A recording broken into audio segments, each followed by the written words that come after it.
Hey everybody, I wanted to follow up my video yesterday because I said a lot of things that probably shocked you. Things like exposure kid to dirt and germs when they're young. I talked about C-sections. I talked about over sanitation. I talked about autoimmune disease. I made a prediction 2 years ago saying we're going to see a crazy amount of autoimmune disease occur, not just because of COVID and the T cell activation and vaccines and all that. I was very specific to the over sanitation, and that was you can go back on my YouTube channels and see. 2 years ago, I was talking about that. I talked about it more than once.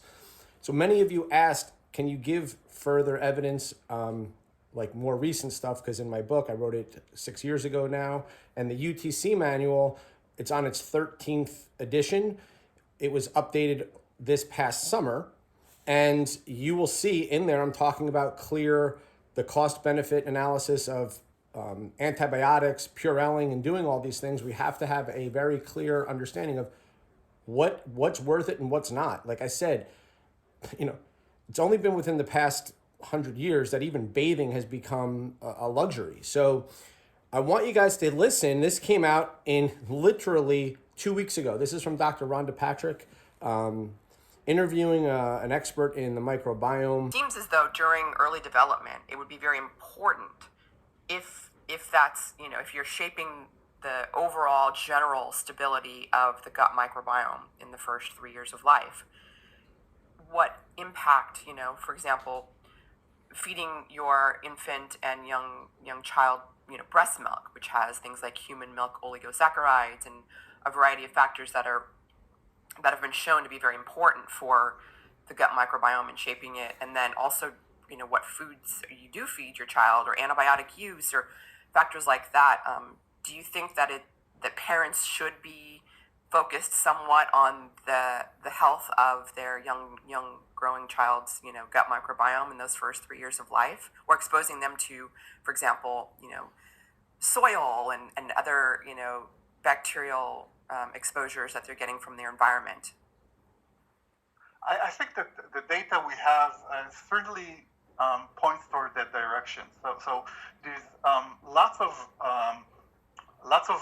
data emerging in animal models, and also quite a lot of data emerging in humans that suggest that the critical window of opportunity in the first 3 years of a human's life is the window in which we shape our adult configuration of the microbiome. And this window of opportunity is also a window of risk, is one in which the microbiome can be influenced both by our parents and our immediate surroundings, but also by what we eat, what we're exposed to, and the amount of environment that our microbes sense. And this kind of brings a little bit of a paradox, because we as humans were raised in the last 2 centuries to be afraid of microbes and of infections, which justifiably were the leading cause of death in humans for millions of years.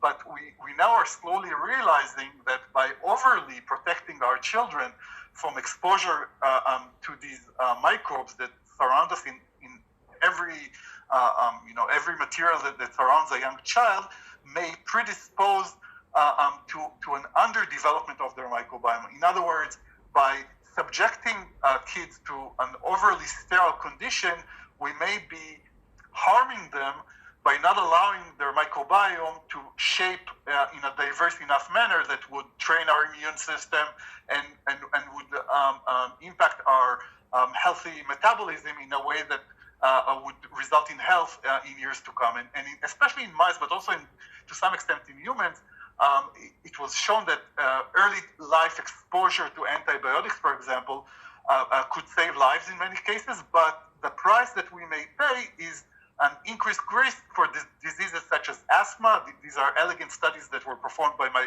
friend and colleague Brett Finley, and to obesity in later life, and other diseases. So the proof of causality, especially in human patients, is very hard to achieve, but it seems that the majority of evidence from the decade and a half of microbiome research certainly points to that possibility and to that direction.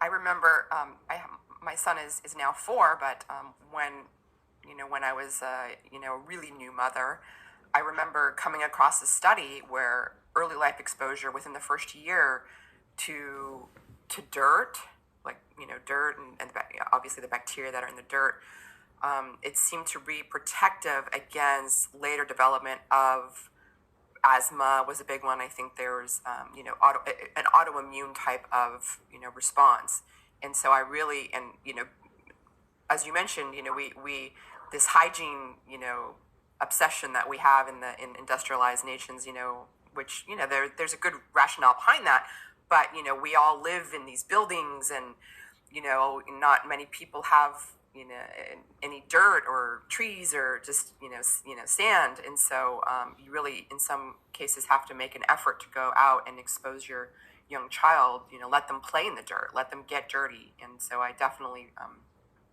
tried to do that as much as possible when my son was during early development.